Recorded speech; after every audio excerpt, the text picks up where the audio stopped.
and welcome back to What's New with Mead. Today we are on episode number 18, and this episode is all about what I've learned in Mead school, so to speak. What I mean by that is my experiences within mead making and kind of what I've learned and what I would hopefully tell you guys about. I haven't been to a quote official mead school, if that even exists, but I do think my experiences are valid enough to talk about. So this morning, because it's Saturday morning, I am trying to take it super easy. So I have myself a glass of whiskey. I'm just kidding. This is not whiskey. This is a little finger of basically buckwheat honey, and then buckwheat traditional, I should say, that I just made. It's like 10%, super low. It's easy drinker. And then the other easy drinker, because it is Saturday morning, this is an apple mead. This is a apple, basically sizer, if you don't know much about that. So I'm making that.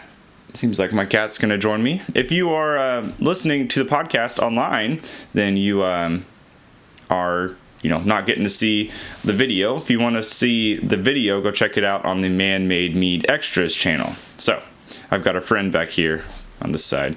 He's going to be participating in this one. So, all right, let's get started. Let me tell you about some of my different meads I've made.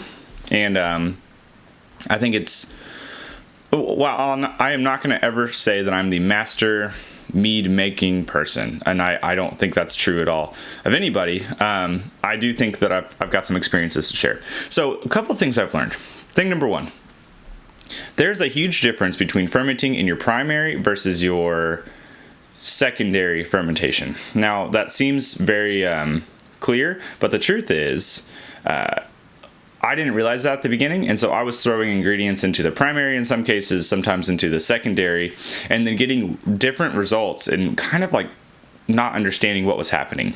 In the primary, there's so much more fermentation that occurs, so much more activity in general, that you have to factor in that you are probably going to lose a little bit of your flavor. You're going to lose a little bit of your aroma from honey, or maybe if you've put your apples or your blueberries or whatever, you're going to lose some of that to the offshooting of aromas during the primary.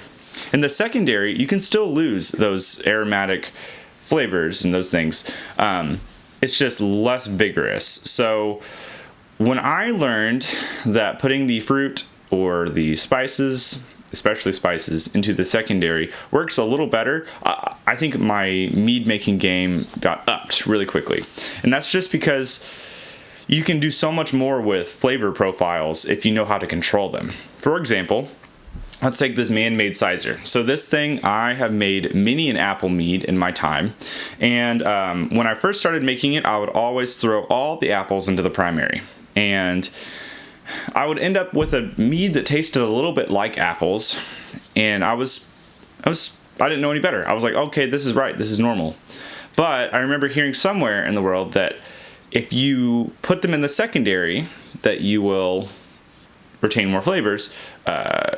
I heard about that, I should say. And so I tried that. I put the apples into the secondary one time, and I noticed that the apple flavor lasted longer. It stayed within the mead. And then I experimented even more with it, and I realized that you can add even more flavor, especially in this case of this recipe, by stabilizing your mead before you actually put the apples in. And what happens then is you are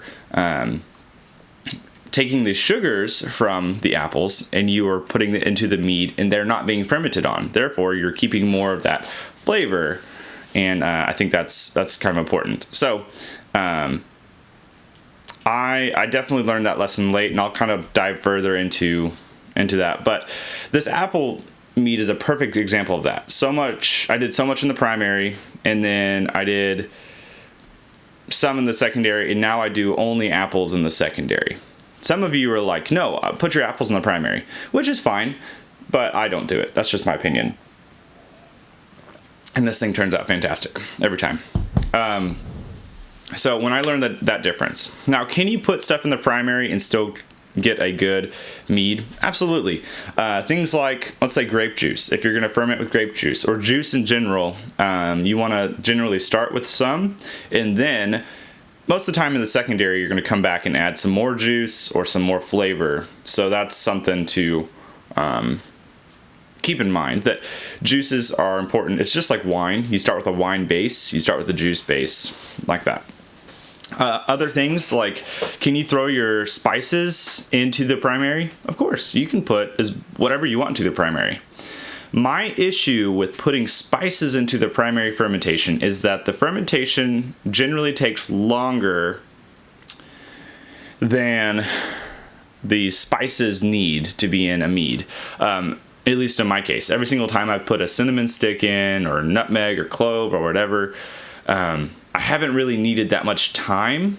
And so 2 weeks with like a whole clove would be too much. So what I've kind of drawn back to is putting all of my spices into the secondary, which then allows me to taste test it in the secondary until I get to the point where I like where the mead is at as far as spices are concerned. So that's kind of my thing with spices. You can put them in the primary and it's helpful.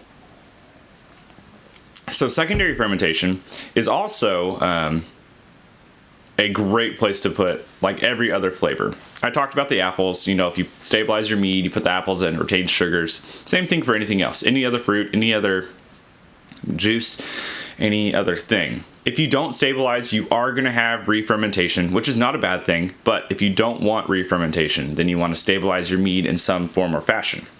You can, of course, stabilize with a couple different methods. I'll go and talk about that here in a second, but that stabilizing does help create and foster more flavor within your mead. So I think that's helpful. I think that's kind of all I have to say about primary versus secondary. The big thing there is just experiment. While my experiences might say that such fruit is better in the primary or secondary, then great, but more than likely you might have a different experience, and that's okay. So let's talk about now the stabilizing side. I did not realize you could stabilize meads earlier. I wish I had learned this, because it's a very valuable skill for mead making, wine making in general. You're able to hold more flavors in your mead over time because you're not having to add so much fruit. That's another side of this, is if you stabilize, you don't have to add so much flavor to try and re-bolster what you have. But if you are not stabilizing, then you're just causing more re-fermentation, which then takes away flavor, which then you add more flavor. So you see what I'm saying? In the case of, let's say, this apple mead, if I just kept adding apples on top, it's going to re-ferment and re-ferment and re-ferment until the yeast hit their cap. So I like stabilizing. You can stabilize by pasteurizing, by using potassium sorbate, metabisulfite. You can use cold crashing for a momentary sort of, stabilizing method, but that one's not great for long term. So don't rely on cold crashing to save you in the long run. Yeah, again, go experience it. See if you like stabilizing. Some people don't like using potassium sorbate or metabisulfite. Some people don't like stabilizing at all. They just want to leave their mead as it is and make it work, which is fine, but you kind of have to play the game in order to get a sweeter mead. So that's one huge thing I learned, is stabilizing. Stabilizing is super helpful, and really it's something I do a lot in my mead making. And maybe you do too. Who knows? And that's kind of nice. Let's switch gears a little bit and talk a little bit about equipment. Some things I learned about equipment. Buckets versus glass fermenting. Buckets are awesome for fermenting if you're adding lots of fruits and lots of things that take up space, because you can hold more stuff in a bucket generally than a carboy. You can also get things out of a bucket way easier than a carboy. I started most all of my fermentations in buckets, and then I might have aged 1 or 2 meads within a bucket for a while, and that wasn't great. But I didn't know. I didn't know any better at the time. Of course, we know now, most people know, glass aging is way better than plastic aging because you run less of a risk of bad, like BPA, plasticky flavors getting inside of your mead. The other side of equipment that I realized, things like hydrometers. I got a hydrometer after like 10 meads, so I waited a while. I wish I had gotten a hydrometer from day one because it would have made my life so much easier, so much better, and I think you should get one too. There are a couple other things, I don't have it next to me, but if you are trying to get samples of mead and you have like a turkey baster of sorts, this is a very large version of it, but this is a what is this thing called? It's basically a giant turkey baster. So stuff like this is great for like getting a sample of your mead, so you don't have to pour a 3-gallon carboy out or 1 gallon and stir up your mixture, which, you know, generally we don't like. It also keeps you from getting oxygen within the mead, so that's helpful. Thermometers, I have a couple different size like graduated cylinders for floating hydrometers in, which is helpful if you're doing multiple gravity readings at once, which you probably aren't, but I do sometimes because I do a lot of mead science. So this is helpful. Then the spray bottle. Sorry, I'm looking at my my wall of things. So the spray bottle here. This is distilled water. Distilled? I think that's right. Not distilled. Whatever it is. Not normal purified water. And then Star San mixture. The Star San in this mixture lasts for about a month, so I can spray down all my stuff. This is not a great solution for sanitizing if you are needing to soak things. This is just good for a quick spritz of a spoon or a fork or whatever you're doing. And of course, I'm not going into sanitizing now, but sanitizing is also very important. You don't want to ruin a brew, which happens a lot to people, surprisingly. The last few equipment things I want to mention. I got a floor corker after a long time of using a hand corker. I'll just rotate this way. So up there you see this is a hand corker that you have to like Y bend in order to place your corks in the mead. It doesn't work super well for me. It's also slower. So I bought a big Italian floor corker. It's like this tall. It takes up a lot of space, but it works really efficiently. And then the other one is a bottle capper. You can use just the hand capper, or if you do a lot of capping, there's a bench capper, which is for, again, lots of capping. And I use those things all the time. Synthetic corks are great. I don't use regular corks. I use synthetic because I have to store all my wine bottles pointing up, so I don't have room to store them on their side. If I had room to do that, then I would gladly be doing that, but I don't. And that's it. Thermometers, things just to stir up your mead, all that. Equipment does matter, and it actually makes a big difference. While you're like, do I really need to spend $12 on a mixing paddle to mix stuff up, or a drill attachment, that stuff? For me, as somebody who makes a lot of mead, I have benefited greatly from having them. You might just be okay with, plastic spoon, wooden spoon, shaking up, all those things. Equipment does matter. Can you brew with minimal equipment? Of course. I just don't choose to do that, frankly. I choose to use what I have, especially because if you see behind me, I have a lot of things happening. So that's just where I'm at with that. So, sorry. Ooh, this buckwheat traditional. It's I'll just dive into this world now. I was about to talk about honey.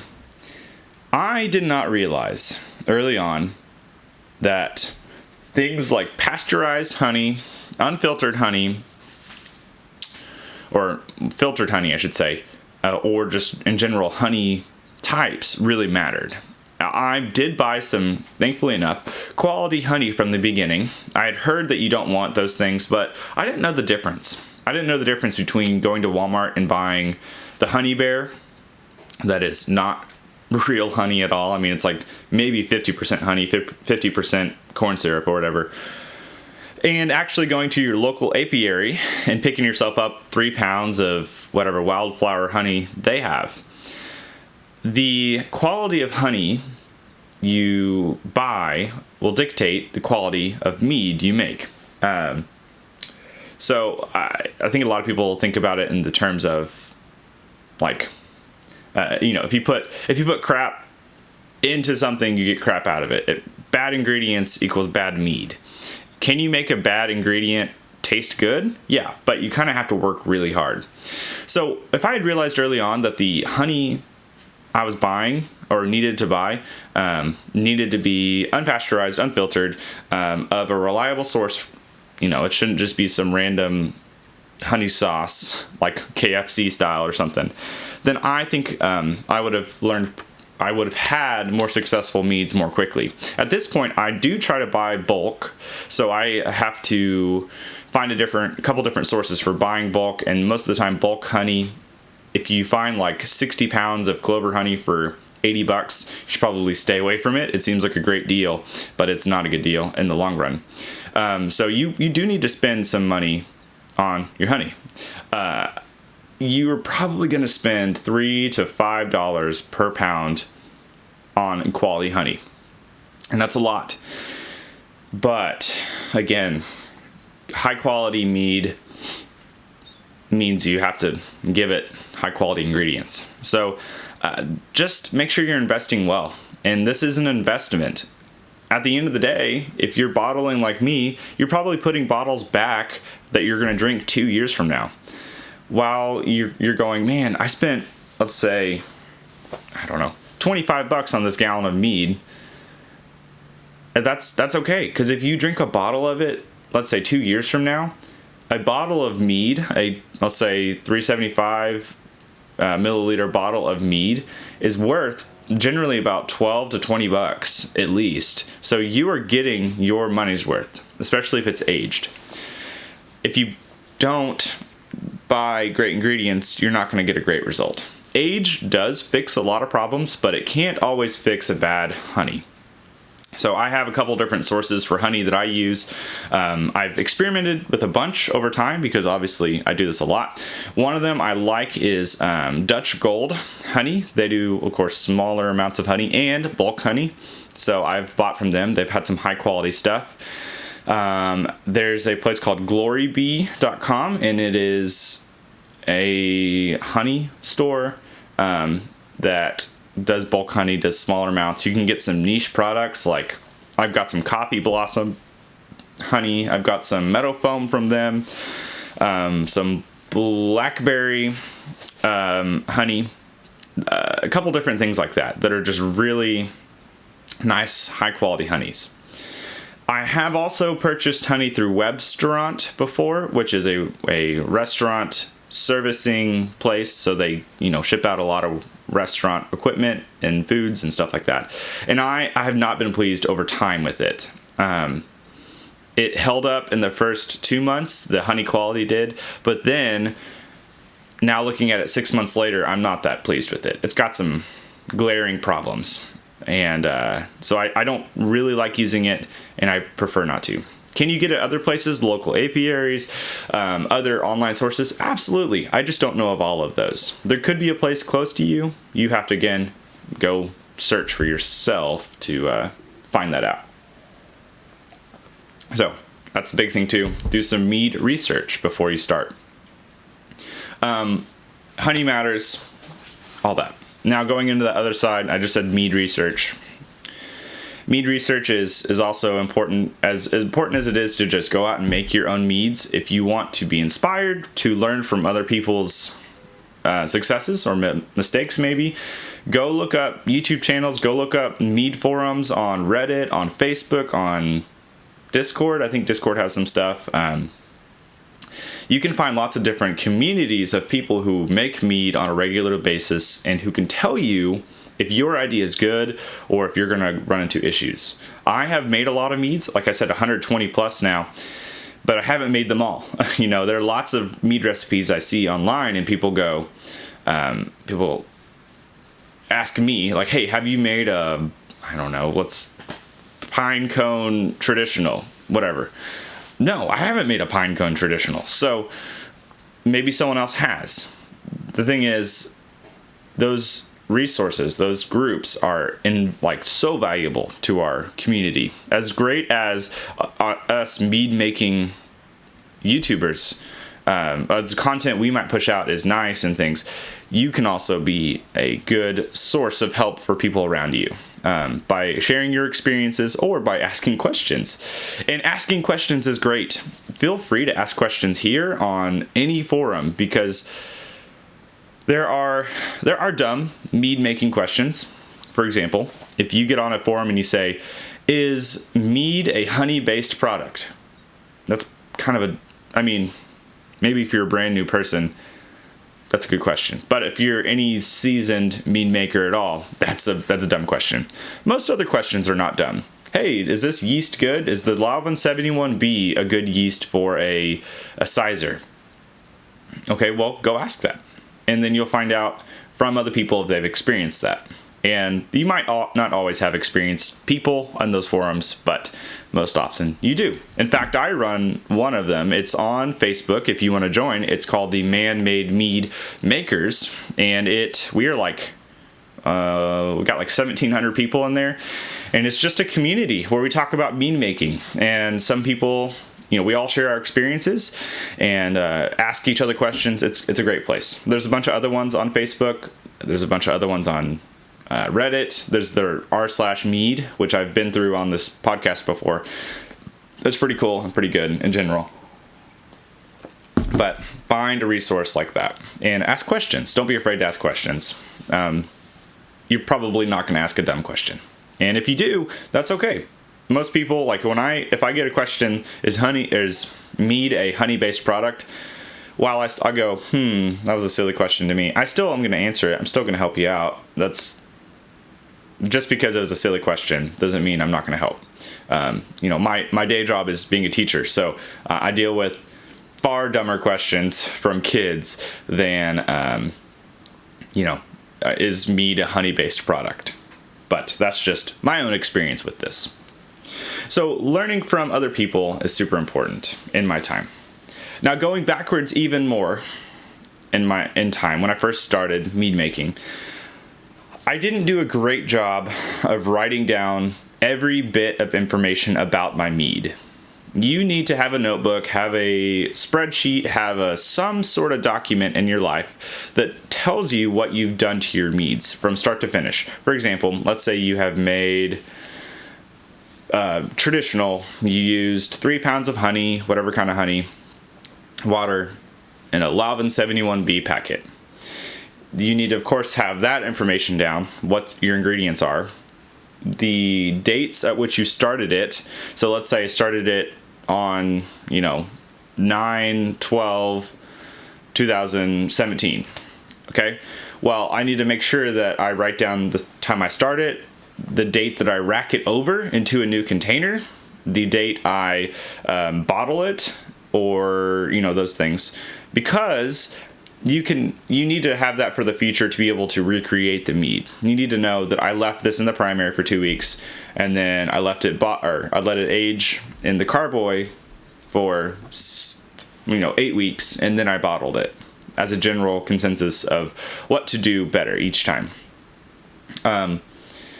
That's just super important. I didn't write down all my stuff. Also, that goes for things like stabilizing, back sweetening, adding other ingredients. Make sure you write down, I added 3 pounds of apples. I added a teaspoon of nutmeg into this mead.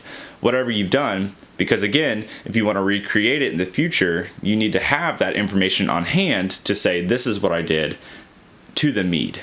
And that seems simple, but we often forget that. I'm notorious for starting meads and saying, okay, I'm going to go write down the information right now. And then 5 minutes later, I forget. So it's just a good practice to get used to writing down your information as soon as you can. That just makes life easier for all of us, for you especially. And again, I wish I'd learned that earlier on. But yeah. So I have just a few more things, but I want to say this. This is a lot of basic stuff, and you might be listening to the podcast and say, I'm a seasoned mead maker. I don't need to know this stuff. You're right. and it's good. I mean, I'm glad that you are seasoned. It's still good to be reminded of what we should be doing. Over time, you might have started your mead making world with good habits, and then we start to get lazy. We drop the good habits, and then you go, you might be listening to this and go, oh yeah, I'm really bad about writing down my information about my meads. I need to do that. While that's a basic concept, it's still good to have it on hand to help us out, I should say. And again, not trying to say I'm all right about everything, but even seasoned mead makers can learn something from one another. I think especially from one another. So it takes me right into my next topic, which is making mistakes within mead making is probably, this is a bold statement, but the best thing you can do. So whenever you're making a mead, if you make mistakes, it is not the end of the world, number one. In fact, I think most people are encouraged after they make a mistake because they realize, I've got that out of the way, now I can move on and figure out not to do that again. If you only ever make good meads, you're not learning what a bad mead tastes like. You're not developing your palate to say, this is what a skunky taste is like. This is what a Wiesel tastes like. This is what a over-ripened peach tastes like in a mead. You only have this good product. And it's just not real. I think that we all tend to make good meads and bad meads over time.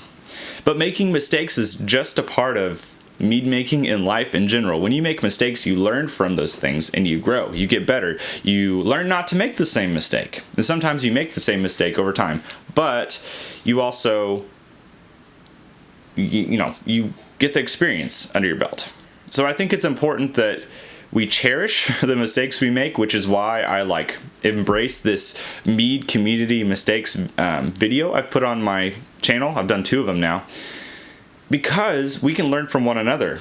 We have to learn to, not put too much honey in the secondary and then bottle it, because that turns into a bottle bomb. You have to learn to sanitize, your corks, sanitize this, or this is what happens when you use this specific type of honey. We're just getting valuable information from one another through seeing other people's mistakes. And so I think that's definitely important and helpful for us to realize. Now, should you seek out mistakes? I don't think so. I'm not saying you should seek out mistakes and try to make them as much as you can. What I'm saying is that when they happen, and they will, write it down. Say what happened. Write it down in your sheet that I was talking about. Oh, I put 8 ounces of honey into the secondary and then I bottled it too soon. And so now I have bottle bombs. So you write down in your notes and say, bottle bombs because I put too much honey in. Don't do that again. Stuff like that. Just make sure you are not putting those experiences behind you and saying, I'll never make it again.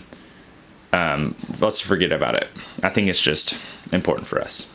So I'm all about embracing mistakes, and hopefully through the YouTube channel, you guys are seeing that my mistakes are more often than not honest. When I make them, I'm not trying to hide them, because the truth is I think mistakes, again, are important and are helpful to us. But it's also just a thing where you have to do it yourself. That also goes into my last topic for today and for this podcast, which is, when you are mead making, you have to experience things for yourself. Listening to me or any other YouTuber or any other person on Reddit, on Facebook, talk about what their apple mead tastes like.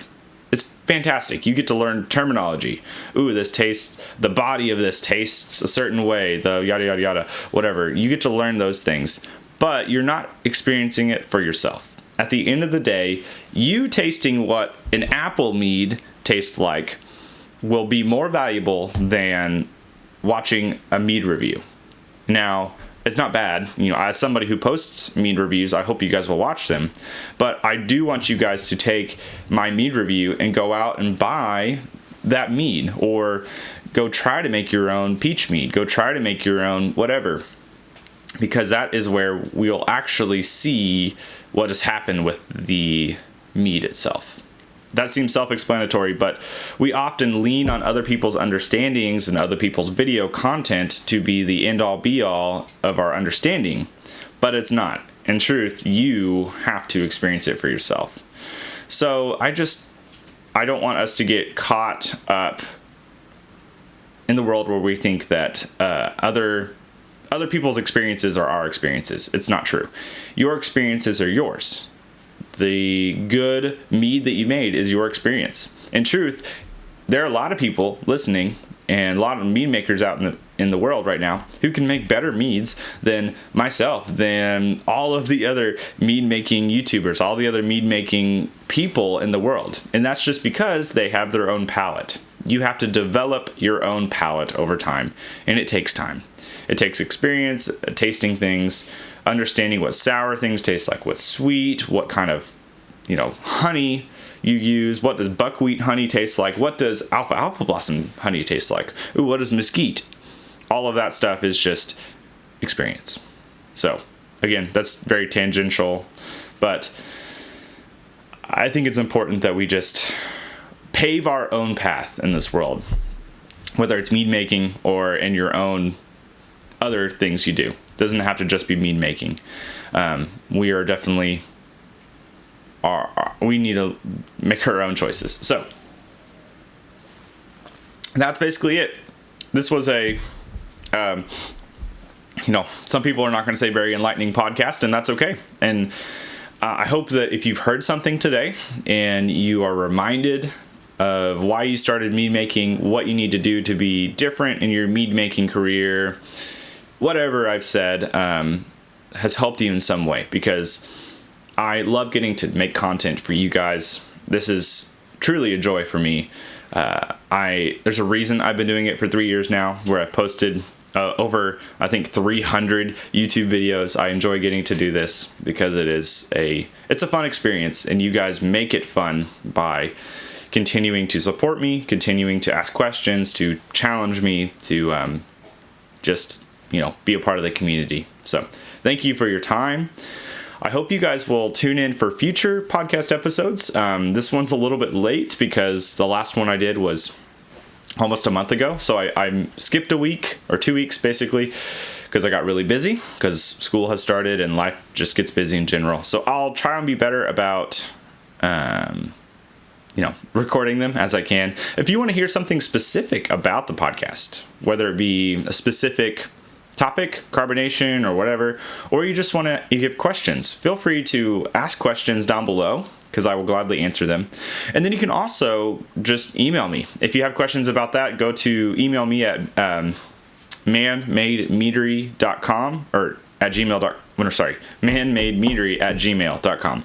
And that is where you can get a hold of me if you have specific topics or questions that you want addressed. But I will continue to do these. I will continue to make mead content. Go check out the YouTube channel. There's the main channel, which is Man Made Mead. And then there's the second channel, which is Man Made Mead Extras, where I post these videos, the podcast videos, and I post, of course, the mead reviews that I do. So, again, thanks for watching. I hope you have a great day. If you might have enjoyed all the video from my cat, he's just been going to town here, having fun. So he's been a little not fun thing for me, but he's somehow picked up fleas. So I've been fighting fleas in my house for a while. So that's probably why he's losing his mind right now, I think we're recovering from fleas now. I've tried to get them all off of him. Anyways, annoying to say the least. Have a great day. I'll see you next time. Cheers.